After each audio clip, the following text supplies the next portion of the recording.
Okay, so you may have started the hit with that big hit on the quarterback. Could you hear the crowd just after that hit?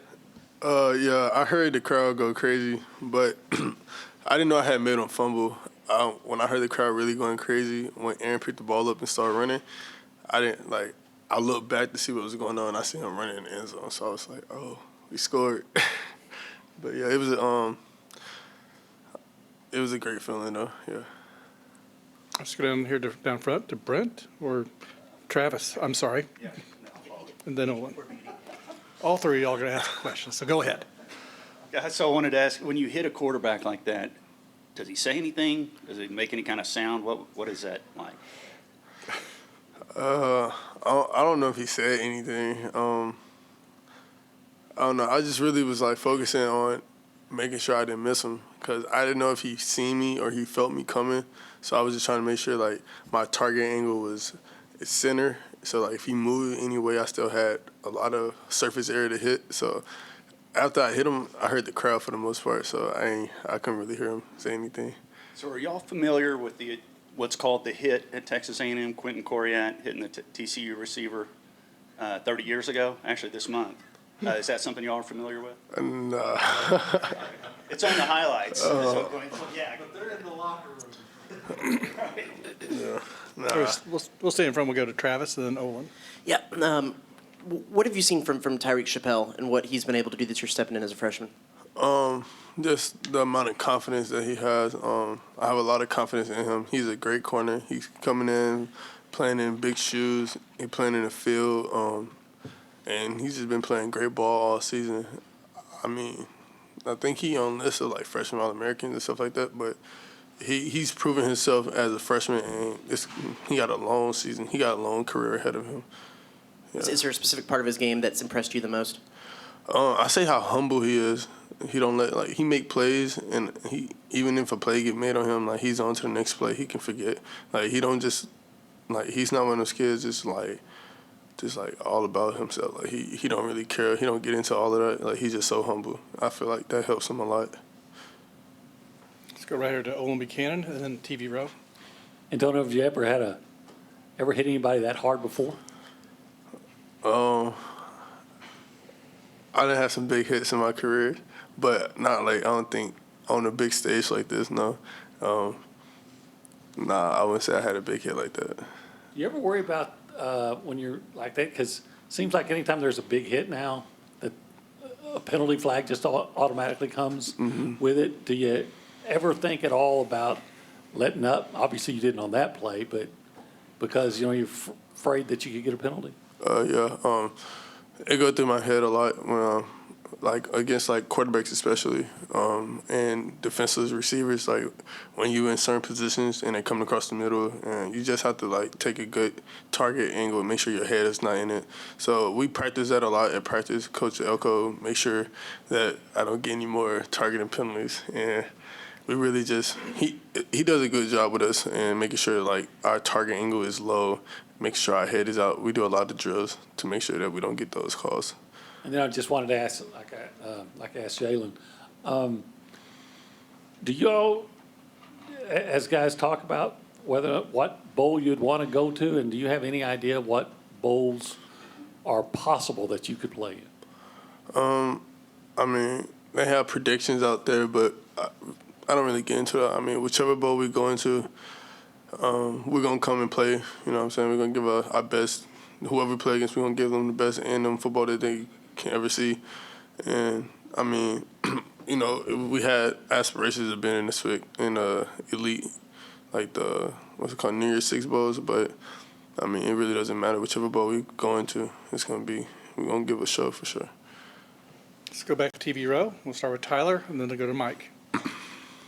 This game was probably going to have a lot of emotion on the LSU side, with it being the last game that Ed Orgeron coaches at for them. So I guess just how do you prepare for a game like that? You're getting back into league play again on the road against a tough LSU team.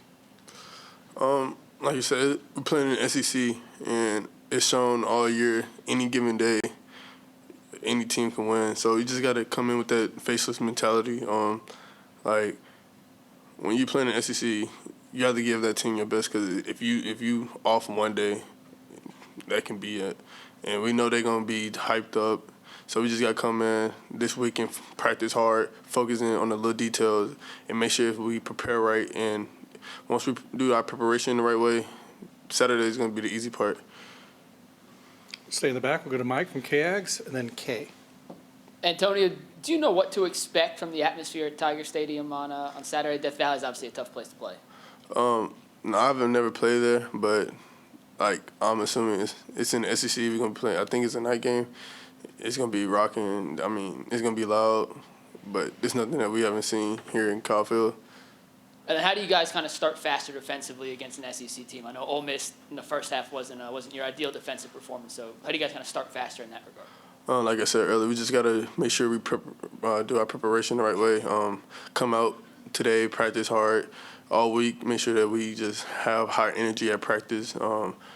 Make sure we just keep that energy going throughout the whole practice and not having like sluggish periods and stuff like that. Because when you're going on the road, it's gonna be loud. You know what I'm saying? We're gonna have to just be able to give momentum and help offense get the momentum in a hostile environment like that.